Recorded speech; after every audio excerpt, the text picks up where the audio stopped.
In today's video, I'm doing a reverse seared ribeye on the Oklahoma Joe's Rider DLX pellet grill. Hey, this is Ricer from Dead Broke Barbecue, Wisconsin, and welcome back to the channel.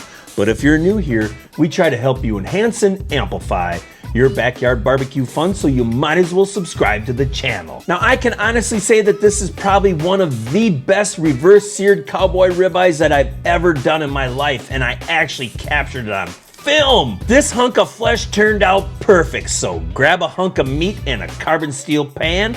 We're gonna amplify some backyard barbecue fun. Now, to season up this cowboy cut, I use the infamous Butcher Barbecue mud, along with some 407 rub from Suckle Busters. Now, the barbecue mud is not the paste style that he used in the Pitmasters competition, but it is a marinade, and I let it marinate for about 30 minutes. Maybe it was a little closer to 40 minutes, but it doesn't matter. This ribeye is gonna have a really dark outside color on it when it's finished. Now, it's only 37 degrees out today, but we're gonna still let this cowboy set and sweat while we get the Rider DLX fired up. Open up the lid and we're gonna turn the power on. And we're gonna leave the hood open to let all that white smoke get out of the chamber. But once it starts burning clean and that afterburner kicks in, we'll close up the lid and let this cooker preheat to 225 degrees, but on my DLX, it runs about 25 degrees higher. So we'll be smoking this cowboy steak, or you could say that we're actually just roasting it at around 250 degrees until we get an internal temperature of 125. But once this cowboy hits an internal of 80 degrees, we'll go ahead and flip it over. All right, the Rider DLX is burning pretty clean. Close up the lid and just let it preheat to that 225 degrees. The Rider DLX is preheated to 225 degrees. Let's get this cowboy cut ribeye steak under some smoke. And we're gonna set this one right up here on this middle rack for today. And I'm gonna use my signals and we'll turn that on. Now, you're gonna wanna make sure that you're not putting your probe up against that bone. So what you wanna do is find the center, pinch it off with your fingers, and then insert in straight in the center into this cowboy cut. So we're right about here with the probe. Close up the hood and we're gonna set a timer for 30 minutes, but we wanna make sure that we're checking our signals because we wanna flip this over at 80 degrees. Wanna make sure that this ribeye is cooked evenly throughout. All right, my 30-minute timer went off, but I also added another 15-minute timer and we're at 80 degrees. Let's go ahead and get this cowboy cut flipped over. But remember, it's 37 degrees out today. So this Oklahoma Joe's Rider is working a little harder. Well, we're starting to get some good color. Now we're just gonna go ahead and take this and flip it over end for end. And we're gonna get it right here, like so.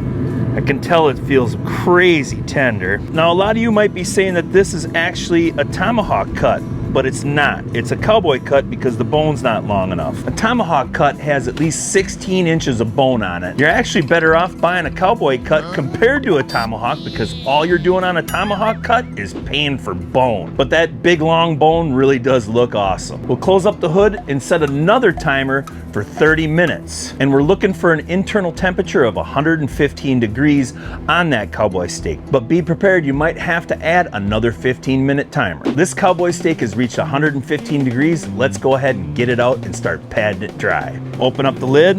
Now it's looking nice and dark from that barbecue mud. Look at that. It almost looks like it's been seared already. Pull out my temperature probe. Set that off to the side. We ain't gonna need that anymore. And I'm gonna take this cowboy steak and put it indoors and then start taking some paper towel and pat it dry before we go ahead and get this seared up. Now, today I'm gonna use this carbon steel griddle to sear up this cowboy steak. First, we'll just go ahead and grab this top shelf off, and then we're gonna take out our honeycomb grill grate, and then we're just gonna place this griddle right where the groove is. I'm gonna close up the hood and we're gonna turn the Rider DLX up to max high grilling. First, I can go ahead and shut my signals off. Then we're just gonna turn it up to high. And then we're gonna push this over to sear to help the Rider DLX heat up quicker. So my guess being that it's super cold out today, the Rider DLX is gonna take over 15 minutes to get preheated to that 600 degree temperature, but I'll let you know how long it took being that it's 37 degrees out today. It took about 30 minutes for the DLX to get to that good searing temperature, but hey, It's only 40 degrees now today here in Wisconsin. But let's get this ribeye seared up. But first we want to make sure we get some canola oil in here. Open this up and we're gonna spray this down and it's just gonna come off. But that's all right, we want a little bit of lubricant on this thing. And we're gonna go ahead and set this right here and we're gonna squish her down. Close up the lid and set a timer for 1.5 minutes. All right, our 1.5-minute timer went off. Let's get this flipped over. Get it on this side, and wow, is that gonna be a nice crispy crust on this. Perfect. Close up the lid and set another timer for 1.5 minutes. All right, our timer went off. Let's get this off. Oh yeah, looking good. Lots of smoke, but I really wanted a good char on it. And we'll set this big bad boy right here. We'll close up the lid and then just simply shut off the rider. And the rider is going to go into a cooling mode and we're going to let this cowboy cut rest for about 5 minutes. But it is cold out here, so it ain't going to take long for it to cool down. This cowboy cut is rested for about 5 minutes, but man almighty, that is an incredible sear. And it's not charred, burnt, or anything. That's just a really good sear. But we'll just start by cutting it off the bone first. Just follow right along it. Pull this off. Oh yeah. That's looking perfect. Now I'm gonna slice off a little chunk. Get a couple pieces cut off from here. And then I'll show you what I'm seeing here. Wow. Beautiful. Look at that. That is a perfect medium rare. Very impressive. Really don't want to let all this heat come out of it, but we'll just start. This is obviously my favorite part because we're in the spinalis. But I mean, look at this chunk of meat. Wow, is that crazy good? Well, I can't wait. Lop off a chunk. It's tender and it's a little crispy on the outside. Exactly what I'm always trying to achieve. That carbon steel pan in the rider. Oh yeah. It did awesome. I just moved this over a little bit, this bone over, but get this out so you guys can kind of see how this looks. But wow, man. There we go. This little end piece, pitmaster's privilege. Now I'm really impressed the way the Rider DLX handled this cook under this really cold winter type of temperatures. Late fall, whatever you want to call it, but man almighty. But if you're doing this cook in the summer, just figure everything's gonna go a little bit quicker, especially on your preheating it to do the sear. Now, honestly, this is exactly the way you want your cook to turn out. If you're trying to achieve that medium rare, it's medium rare. And the barbecue mud along with that 407 rub, man almighty, is that a hit. I'll have links for everything in the description below, so make sure you check it out and get yourself some of this barbecue mud. I mean, that thing almost looked like it was seared before it even hit that carbon pan. Man, it's cold out, but I gotta have one more piece of this. Hot diggity dog, I am a champion with this steak today. So to sum up this cook, we marinated that cowboy steak with some barbecue mud from Butcher Barbecue for 30 minutes. Then we smoked it for 45 minutes to get an internal of 80 degrees and then flipped it over.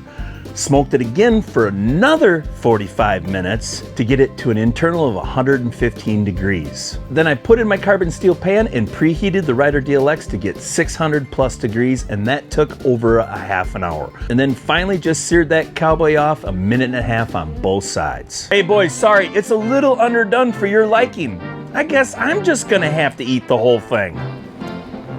If you like this video, give it a thumbs up and become a subscriber. Turn on that notification bell because you don't want to miss my next video. I know you don't, but I appreciate you watching and I'll see you in the next video.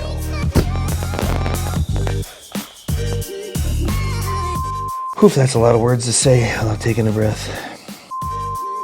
Yahoo! Yahoo is right, buddy. Dang, come over here and grab a piece before we haul it in. Here, you want me to slice this chunk off? Look at that thing. Picture perfect, man. Yeah, tape it? Yeah, just want to cut them up before they get real cold. That's really good. Awesome, huh? Turn on foam. Wow, I'm tired. Well, I'm crazy tired. Did a lot of filming this weekend. And I got my show coming up pretty soon. Busy YouTuber.